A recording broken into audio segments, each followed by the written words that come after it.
soucis, Roswell, comment allez-vous? Ça va bien et toi? Ouais, tout va bien. Donc aujourd'hui, on a le plaisir de vous accueillir dans la science du rap pour parler de votre carrière et du projet Alia, un projet commun sorti le 11 avril 2025. Parce que la science nous balance la science. Science sans conscience égale science de l'inconscience. Et donc, première question, c'était comment vous êtes-vous lancé dans la musique et à peu près quand? Pour ma part, j'ai commencé peut-être vers 2019, quelque chose comme ça. C'est pas un tout petit peu avant. Sur SoundCloud. Ok. Ensuite, j'ai rencontré Weldon, un des mecs qui faisait partie du collectif Mobility, pas encore à ce moment-là, mais c'est le premier gars que j'ai rencontré. Ensuite, le Bouddhisé, François, Tussi, et avec cette petite structure qu'on a construite, on s'est développé au fur et à mesure, que ce soit au niveau des scènes ou même professionnellement parlant, tu vois. Et, voilà. Et aujourd'hui, la musique, Alia, que du bonheur, que du love. Bah ouais, j'ai commencé à sortir vraiment mes sons aussi aux alentours de 2018-2019, je pense. J'écrivais depuis bien plus longtemps, mais enfin voilà, c'est en mode test, on rappelle les textes d'artistes connus, tout ça. C'est là qu'on découvre en fait la passion et qu'on se dit ok, j'en veux plus. Et puis comme Roswell a dit, c'est là que aussi on a croisé le chemin d'autres artistes, et qu'on a formé un collectif, et puis on a fait beaucoup de connexions, on a beaucoup bougé, on a fait des concerts, etc. Et voilà, je pense que au final, la musique, on l'a commencé un peu chacun dans notre coin, et c'est en se rencontrant qu'on a appris aussi qu'on a appris en fait simplement dans tout ce qu'on sait aujourd'hui jusqu'ici, et on continue d'apprendre, et voilà, c'est trop bien. Toi, du coup, ton premier projet sur les plateformes, c'est Mood en 2020. Ouais, c'est ça. Et après, il y en a eu d'autres, il y a Un jour sans fin en 2021. Ouais. 23h59 et le même en mieux volume 1. Ouais. J'ai oublié le nom du projet. Premier projet en 2021, c'était RDV. Ok, ça, j'avais pas. Ensuite, le dernier, c'est Follow Marcus. Ouais, c'est ça. En 2023. Et en plus, on voit vraiment une évolution dans votre carrière et dans votre style. Et du coup, la question, c'est comment est-ce que vous avez défini votre style musical? C'est pas quelque chose qu'on définit, tu vois. Ça sort au fur et à mesure. C'est une sorte de spontanéité, et puis je pense que c'est du hasard et du jeu. C'est ça. Il y a ça vient de ce qu'on écoute aussi, et puis des discussions qu'on a entre nous, tout ça. On bosse beaucoup comme ça en fait, beaucoup au feeling, et puis voilà. Maintenant, ouais, c'est vraiment ça s'explique pas vraiment. C'est un truc. Quand c'est là, on analyse, on fait ok, j'ai fonctionné comme ça, et c'est vraiment un truc.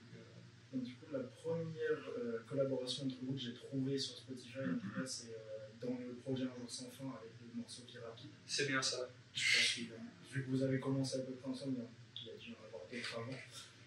Et après, on a vu, il y a Okidoki, il y a un morceau aussi dans ton projet. Super héros. Ouais. Et après, c'est comment vous avez décidé de collaborer ensemble et pourquoi encore jusqu'à maintenant ce projet? En fait, on a toujours fait du son. Au final, ensemble, je veux dire, avant, j'étais pas du tout sur Bruxelles, et donc on se voyait moins souvent, et ça nous arrivait parfois, genre par exemple, le Vie Rapide, on l'a fait à distance. Ok. Et puis à part après, on se voyait juste pour faire du son, etc. Enfin, des fois, c'était même pas juste on se captait, on disait, tiens, on va faire ça et tout. On faisait un petit bail et tout ça, et puis de fil en aiguille, en fait, on s'est retrouvé avec quelques maquettes, tout ça. On n'en a jamais rien fait, mais on s'est beaucoup fait kiffer, et un jour, on s'est dit, ça serait cool de concrétiser quelque chose. Et c'est là qu'on est arrivé avec cette idée de faire un projet commun. Ok. Et du coup, ce projet-là, par contre, il a travaillé en studio directement ensemble, ou il y a encore des sons à distance? Dans une chambre. Dans une chambre, home studio, encore mieux. des petits micros, Et c'est ça, le petit enceinte, le petit Ricard. Comment vous vous êtes répartis les tâches dans la conception du projet? On s'est pas trop pris la tête là-dessus, je t'avoue, c'était très naturel. Ouais, tu veux faire ça, vas-y, on fait ça. Ok. Tu veux faire ça à ce moment-là, ok, vas-y, je m'en charge. C'était comme chacun le sentait en fait. C'était vraiment. C'est ça. On a même écrit quasiment tout le projet ensemble, phase par phase. Et on était là, ça sonne bien, ça non, on retire, puis on a construit ça comme ça. Quoi. Ok, trop cool. Et l'autre question que j'avais, c'était pourquoi le titre Alia? Ben, ça a deux significations. Ouais. Alia, donc en fait, on a vu que dans un premier temps, en fait, on a cherché un blast pendant très longtemps. On était dans les canapes, à la colonne, on était comme des fous. On était punaise, faut trouver un truc qui fait sens et tout. Et puis, à un moment, on avait un peu arrêté de chercher, puis on est tombé sur ça. Et Alia, c'est une des étoiles qui brille le plus dans une des constellations. On sait, enfin bref, on n'est pas cette information-là. Mais c'est cool. Et on trouvait que c'était. On trouvait que, je sais pas, c'était porteur de sens, c'est une étoile qui brille. C'est ça. Puis on trouvait que esthétiquement, le mot était chouette. Et puis en plus, on a découvert aussi par après que ça signifiait élévation dans une autre langue. Et du coup, c'est top.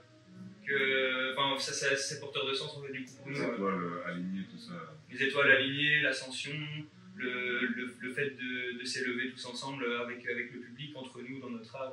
C'est un peu ce délire-là. Ouais. Très bien. Et là, alors, on parle, le projet est sorti il y a un peu plus de 2 semaines. Du coup, quels sont les premiers retours que vous avez pu avoir depuis? Ça tourne bien. Ouais. Ça tourne bien, ouais. Les gens kiffent. Il y a des gens des sons que les gens retiennent plus. Par exemple, ADN. Ouais. J'ai eu beaucoup de retours par rapport à ce son-là. Même Side. Ouais, Side, ADN, c'est les deux. En fait, j'ai l'impression que Baway et Mabel, ça va. J'ai l'impression qu'on a des retours, c'est des gens qui vont plus dans une niche en mode c'est un truc, un délire bien particulier, tandis que j'ai l'impression qu'ADN et Side, c'est un truc qui. On a l'impression qu'ils parlent à plus de. Ouais, surtout que ce projet-là, on l'a construit avec une espèce de ligne directrice. Mais en même temps, on a essayé d'être le plus diversifié possible dans les prods, les styles de morceaux, etc. Par exemple, quand tu écoutes le label et ADN, c'est pas du tout la même chose, mais il y a quelque chose qui est commun, tu vois, une même intention. Et vous, du coup, quel est le morceau qui vous touche le plus maintenant que tout est fini? C'est Baway. Baway.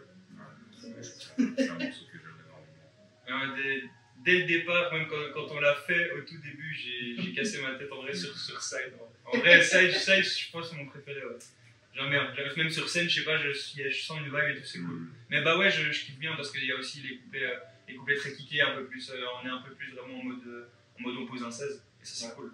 C'est ce qu'on voulait aussi dans le projet, c'est aussi montrer qu'on sait faire des choses tout en allant à gauche, à droite et en se faisant kiffer. Voilà. Et ce projet-là, vous le voyez comme une parenthèse dans votre carrière solo, ou vous avez vraiment l'ambition après de devenir un duo plus régulier? Est-ce que vous avez envie de refaire un projet commun un peu plus long ou pas du tout? C'est envisageable. Ouais. C'est envisageable. Mais ce projet-là, même nous on en parlait quand on l'a conçu. C'est vraiment un truc où un peu une capsule comme une capsule réalité alternative, tu vois. Ouais. On a tous les deux nos univers. Tu sais quoi, on va prendre un petit peu le meilleur des deux trucs et on va faire quelque chose de complètement différent qu'on n'a jamais fait, ni lui ni moi. Tu vois. Ouais. Et donc là, pour la suite, vous voulez faire quelques dates en duo quand même avant de reprendre chacun votre route. Ouais, c'est ça. Mais en fait comme la conception d'Alia, c'était dans un truc très feeling et tout, zéro prise de tête. Ben, pour la suite, ça va être pareil aussi. On va dans un truc. Là, on bosse sur nos projets solo et s'il y a un 16 qui se pose quelque part ou des trucs qui sont là, c'est cool. Ok, trop cool. Donc ouais, là c'est vraiment vous retournez au solo, chacun de votre côté pour le projet et on verra plus tard. Ouais, c'est ça exactement. Et est-ce que vous avez un dernier mot à dire pour le public qui vous écoute déjà et le public qui va vous découvrir aussi? Continuez de streamer. Je réfléchis. Il y a continuer de streamer. Venez au concert, ça c'est pas mal. Et il vous passe et venez nous voir s'il vous plaît. Et puis kiffez vos lives, faites des trucs qui vous font kiffer. De ouf. Bah, écoute, merci pour tout. Merci à toi. Merci à toi, ça fait plaisir. Ils sont tout petits, je viens de se loger sous mes Nike. On le fait pour les notes, tu le fais seulement pour les likes. Je te l'ai déjà dit, y'a de line, t'es pas de taille. On brille forcément comme les autres et sur le side. Sur le side, sur le side.